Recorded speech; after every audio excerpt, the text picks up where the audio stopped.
Hola, Dios te bendiga mucho, mucho, mucho. Espero que estén muy bien. Estamos aquí en este desafío para leer la Biblia de tapa a tapa en un año y estamos avanzando en la primera epístola de los Corintios y hoy vamos a leer 3 capítulos, el capítulo 12, el capítulo 13 y el capítulo 14. Así que oremos para comenzar. Señor Dios, vamos a tu presencia y te agradecemos por este tiempo que vamos a bien invertir en la lectura y breve meditación de tu palabra.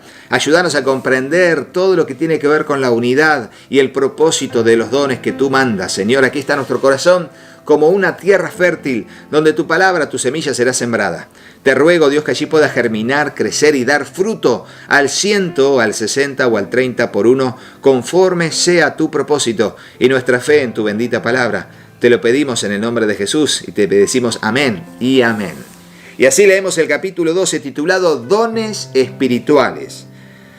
Versículo 1. Ahora, amados hermanos, con respecto a la pregunta acerca de las capacidades especiales que el Espíritu nos da, no quiero que lo malentiendan. Ustedes saben que, cuando todavía eran paganos, fueron llevados por mal camino y arrastrados a rendir culto a ídolos mudos.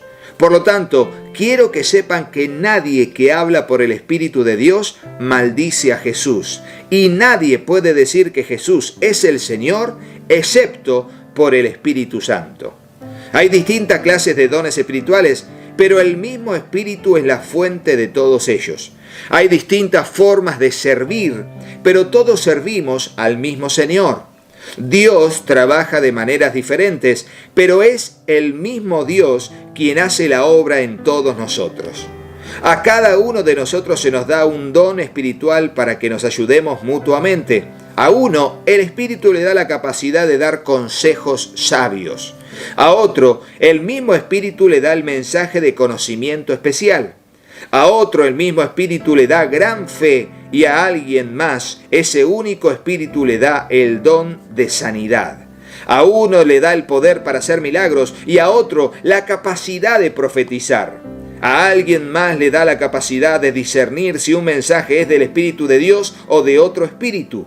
Todavía a otro se le da la capacidad de hablar en idiomas desconocidos, mientras que a otro se le da la capacidad de interpretar lo que se está diciendo. Es el mismo y único Espíritu quien distribuye todos estos dones. Solamente Él decide qué don cada uno debe recibir, debe tener. Un cuerpo con muchas partes es el título del versículo 12. El cuerpo humano tiene muchas partes, pero las muchas partes forman un cuerpo entero.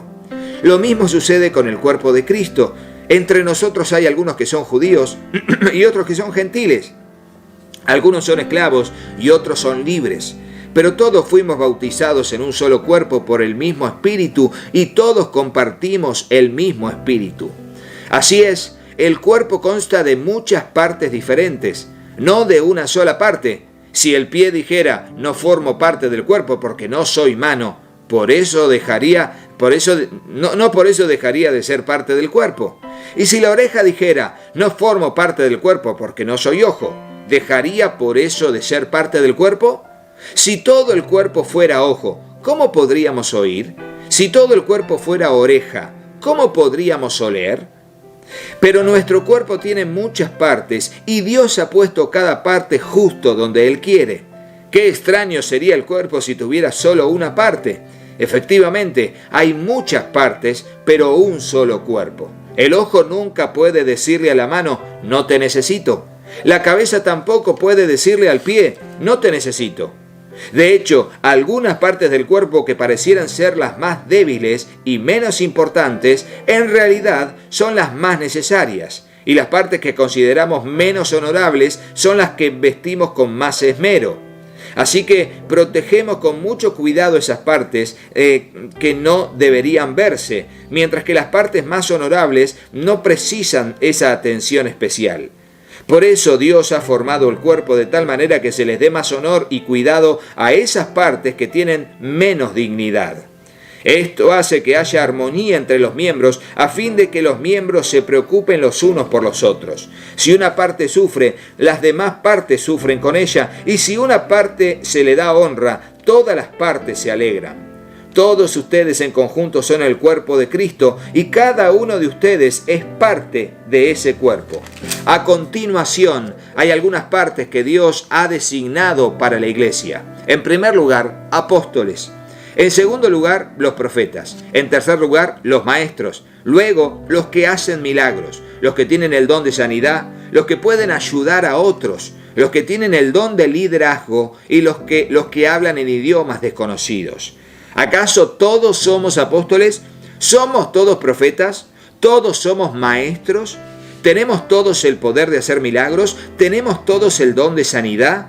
¿Tenemos todos la capacidad de hablar en idiomas desconocidos? ¿Tenemos la capacidad de interpretar idiomas desconocidos? Por supuesto que no. Por lo tanto, ustedes deberían desear encarecidamente los dones que son de más ayuda. Pero ahora déjenme mostrarles una manera de vida que supera a todas las demás.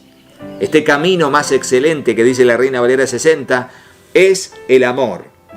La mayor es el amor, es el título del capítulo 13. Si pudiera hablar en todos los idiomas del mundo y de los ángeles, pero no amar a los demás, yo sería un metal ruidoso o un címbalo que resuena. Si tuviera el don de profecía y entendiera todos los planes secretos de Dios y contara con todo el conocimiento, y si tuviera una fe que me hiciera capaz de mover montañas, pero no amara a otros, yo no sería nada. Si diera todo lo que tengo a los pobres y hasta sacrificara mi cuerpo, podría jactarme de eso, pero si no amara a los demás, no habría logrado nada. El amor es paciente y bondadoso. El amor no es celoso, ni fanfarrón, ni orgulloso, ni ofensivo. No exige que las cosas se hagan a su manera, no se irrita, ni lleva un registro de las ofensas recibidas. No se alegra de la injusticia, sino que se alegra cuando la verdad triunfa. El amor nunca se da por vencido, jamás pierde la fe, siempre tiene esperanzas y se mantiene firme en toda circunstancia. La profecía, el hablar en idiomas desconocidos y el conocimiento especial se volverán inútiles, pero el amor durará para siempre. Ahora nuestro conocimiento es parcial e incompleto, y aún el don de profecía revela solo una parte de todo el panorama. Sin embargo, cuando llegue el tiempo de la perfección, esas cosas parciales se volverán inútiles. Cuando yo era niño, dice Pablo, hablaba, pensaba y razonaba como un niño, pero cuando crecí, dejé atrás las cosas de niño. Ahora vemos todo de manera imperfecta, como reflejos desconcertantes, pero luego veremos todo con perfecta claridad. Todo lo que ahora conozco es parcial e incompleto, pero luego conoceré todo por completo, tal como Dios ya me conoce a mí completamente. 3 cosas durarán para siempre: la fe, la esperanza y el amor. Y la mayor de las 3 es el amor. Y así llegamos al capítulo 14. Tremendo este himno del amor del capítulo 13. Vamos a ir al capítulo 14, que es un capítulo un poco más largo que los demás, y va a hablar del dilema o la dificultad que significa esto de el don de lenguas y el don de profecía. Y los desequilibrios que había en la iglesia de Corinto, los desórdenes que habían a causa de estos dos dones, que eran mal utilizados. Dice, que el amor sea tu meta más alta, pero también deberían desear las capacidades especiales que da el Espíritu, sobre todo la capacidad de profetizar. Pues si alguien tiene la capacidad de hablar en lenguas, le hablará solamente a Dios, dado que la gente no podrá entenderle. Hablará por el poder del Espíritu, pero todo será un misterio. En cambio, el que profetiza fortalece a otros, los anima y los consuela. La persona que habla en lengua se fortalece a sí misma, pero el que dice una palabra de profecía fortalece a toda la iglesia. Y déjenme decirles por qué lo dice así. Porque el hablar en lenguas siempre implicaba hablar en un idioma desconocido, sea un idioma angelical, que no sé cómo describirlo, o sea un idioma humano. ¿Cómo es el idioma humano? Bueno, cualquiera de los idiomas, inglés, francés, italiano, castellano, etcétera, etcétera, etcétera. El Espíritu Santo daba esa capacidad, como fue en Hechos capítulo 2. que habrían diferentes naciones allí, mínimo 12, 14, que los escuchaban hablar en sus propios idiomas. Eso era un don, era una capacidad dada por el Espíritu Santo para hablar las maravillas de Dios.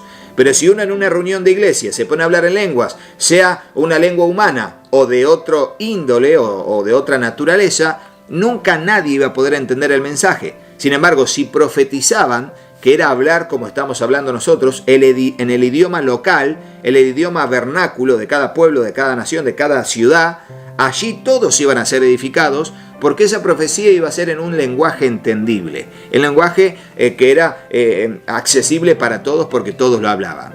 Sigue diciendo entonces: yo desearía que todos pudieran hablar en lenguas, pero más aún me gustaría que todos pudieran profetizar. Pues la profecía es superior que hablar en lenguas, a menos que alguien interprete lo que se dice para que toda la iglesia se fortalezca. Y ahí tenemos dos dones, uno que habla en lenguas y uno mismo que interpreta, o uno que habla en lenguas y otro que recibe el don para interpretar esas lenguas. Es como que alguien empieza a hablar en inglés y al toque alguien empieza, sin saber inglés, a traducir lo que dijo la persona.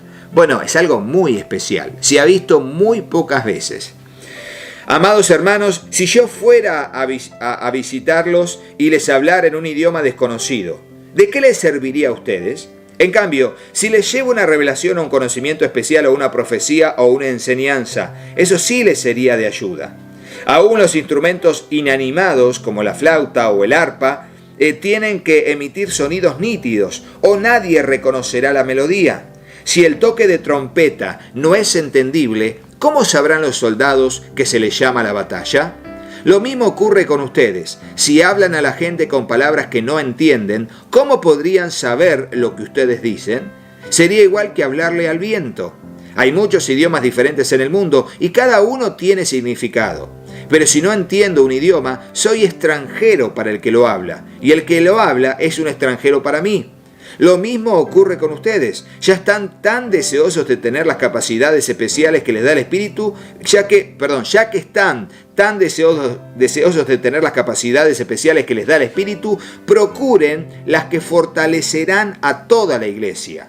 Por lo tanto, el que habla en lengua también debería pedir en oración la capacidad de interpretar lo que se ha dicho. Pues si oro en lenguas, mi espíritu ora, pero yo no entiendo lo que digo. ¿Qué debo hacer entonces? Oraré en el Espíritu y oraré también con palabras de entendimiento. Cantaré en el Espíritu y también cantaré con palabras de entendimiento. Pues si alabas a Dios solamente en el Espíritu, ¿cómo podrán los que no te entienden alabar a Dios contigo? ¿Cómo podrán unirse a tus agradecimientos cuando no entienden lo que dices? Tú darás gracias muy bien, pero eso no fortalecerá a la gente que te oye. Y les digo, en muchos aspectos, este pasaje es un misterio. Porque cuando uno dice, bueno, cantaré en el Espíritu, ¿qué es cantar en el Espíritu? Oraré en el Espíritu, ¿qué es orar en el Espíritu? ¿Hay un modelo de orar o cantar en el Espíritu?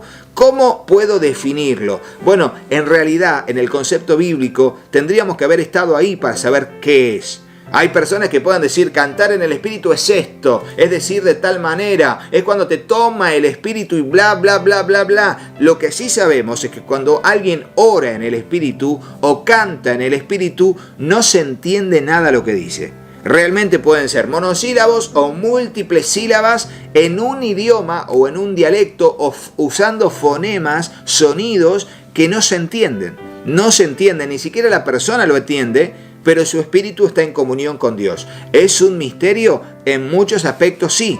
Por eso no podemos quedarnos aquí y hacer la doctrina del cantar en el espíritu. Hay que tener muchísimo cuidado. ¿Por qué? Porque no es para todos tampoco. Y cuando alguna persona quizás no puede hacer eso o no genera eso, se siente menos espiritual, se siente que no llega a la talla. Y mucha gente por esta causa ha abandonado el camino de Dios por sentirse indigno, por no experimentar estas cosas. Y hay que tener muchísimo cuidado. Por eso la Biblia no habla tanto de manifestaciones espirituales, sino de un corazón integrado, de arrepentirse, de volverse a Dios y permanecer firme en la fe en Jesucristo. Luego están capítulos como estos que hablan de estas cosas. Ahora bien, dice así entonces, sigue diciendo en el versículo 17, Tú darás gracias muy bien, pero eso no fortalecerá a la gente que te oye. Fue lo último que leímos. Yo le agradezco a Dios que hablo en lenguas más que cualquiera de ustedes, dice Pablo. Pero en una reunión de la iglesia, para ayudar a otros, preferiría hablar 5 palabras comprensibles que 10.000 palabras en un idioma desconocido. Amados hermanos, no sean infantiles en su comprensión de estas cosas, sean inocentes como bebés en cuanto a la maldad, pero maduros en la comprensión de asuntos como estos. En las Escrituras está escrito: hablaré a mi pueblo en idiomas extraños y mediante labios de extranjeros, pero aún así no me escucharán, dice el Señor. Así que, como ven, el hablar en lenguas es una señal no para los creyentes, sino para los incrédulos. La profecía, sin embargo, es para beneficio de los creyentes, no de los incrédulos. Aún así, si los incrédulos o la gente que no entiende estas cosas entran en la reunión de la iglesia y oyen a todos hablándose en un idioma desconocido, pensarán que ustedes están locos. Pero si todos ustedes están profetizando y los incrédulos o la gente que no entiende estas cosas entran en la reunión, serán convencidos de pecado y juzgados por lo que ustedes dicen. Al escuchar sus pensamientos secretos, quedarán al descubierto y caerán de rodillas y adorarán a Dios, declarando: en verdad, Dios está aquí entre ustedes. ¿Y qué es esto de profetizar entonces? Profetizar era proclamar la palabra de Dios en un lenguaje conocido y compartido por todos. Y no tenía que ver con entrar en un éxtasis ni en un trance. No, era la simple lectura de la palabra, la simple predicación en un idioma normal, como sucede en cada una de las iglesias. O sea, ¿tengo que decir que cada predicación es una profecía? No, por supuesto que no. También la profecía tiene un condimento de predicción a futuro, pero no se trata de eso. Pero aquí el apóstol está queriendo decir: miren, no hablen en un idioma desconocido, hablen en un idioma conocido. Muestren lo que saben y cómo son, cuáles son sus pensamientos y sus palabras. Extiendan la palabra de Dios y el mensaje de Dios a todos de un modo entendible para todos. Y los inconversos, los que son indoctos, los que no saben, van a arrepentirse porque alguien les va a decir que es necesario que se arrepientan. Es tan simple como eso. Por supuesto hay movimientos carismáticos que le meten este pasaje, lo llenan de fuego, avivamiento y carísmata, ¿vieron? Allí dinamita y poder de Dios. No es tan así. Hay que tener muchísimo cuidado. Ha habido desastres por todas esas cosas. Vamos avanzando. El versículo 26 es titulado: un llamado a adorar con orden. Dice así: ahora bien, mis hermanos, hagamos un resumen. Cuando se reúnan, uno de ustedes cantará, otro enseñará, otro contará alguna revelación especial que Dios le haya dado, otro hablará en lenguas y otro interpretará lo que se dice. Pero cada cosa que se haga debe fortalecer a cada uno de ustedes. No más de 2 o 3 deberían hablar en lenguas. Deben hablar uno a la vez y que alguien interprete lo que ellos digan. Pero si no hay nadie presente que pueda interpretar, ellos deberán guardar silencio en la reunión de la iglesia y hablar en lenguas a Dios en forma privada. Entonces dice aquí que dos o 3 personas profeticen y que los demás evalúen lo que se dice. Pero si alguien está profetizando y otra persona recibe una revelación del Señor, el que está hablando debe callarse. De esta manera, todos los que profeticen tendrán su turno para hablar, uno después del otro, para que todos aprendan y sean alentados. Recuerden que la gente que profetiza está en control de su espíritu y puede turnarse con otros. Y esto está bueno porque dice: el que profetiza, el espíritu del profeta está sujeto al profeta. O sea, significa que, lo que dice acá, yo estoy totalmente de acuerdo, la gente que profetiza está en control de su espíritu y puede turnarse con otros. O sea, no existe tal de me tomó el espíritu y no pude dejar de hacerlo. Y se genera un desorden y aparte se quita la atención de la palabra para hablar y para mirar a ese que se manifiesta. No, el espíritu del profeta está sujeto al profeta. Cuidado con eso, cuidado con eso. Por ahí hoy no, pero mañana puede generar problemas y divisiones. Entonces dice: las mujeres, en cuanto a esto, deben guardar silencio durante las reuniones de la iglesia. No es apropiado que hablen, deben ser sumisas, tal como dice la ley. Si tienen preguntas, que le pregunten a su marido en casa, porque no es apropiado que las mujeres hablen en las reuniones de la iglesia. ¿Acaso piensan, corintios, que la palabra de Dios se originó con ustedes? ¿Son ustedes los únicos a quienes fue entregada? Si alguien afirma ser profeta o piensa que es espiritual, debería reconocer que lo que digo es un mandato del Señor mismo. Pero si no lo reconoce, él tampoco será reconocido. Por lo tanto, mis amados hermanos, con todo corazón deseen profetizar y no prohíban que se hablen lenguas, pero asegúrense de que todo se haga de forma apropiada y con orden. Y hasta aquí la lectura del día de hoy, que espero que te haya sido de tanta bendición como a mí, aunque son temas algunos difíciles de tomar. Espero que les haya bendecido la lectura y que hayamos entendido el pasaje de una manera muy edificante para cada uno de nosotros. Será hasta mañana, Dios mediante. Suscríbete, déjanos un comentario. Aprovechá todas las listas de reproducción que hay y sigamos firmes porque Dios está en este asunto. Así que avancemos en el propósito de Dios y que seamos edificados en su palabra. Hasta el próximo video. Chau, chau.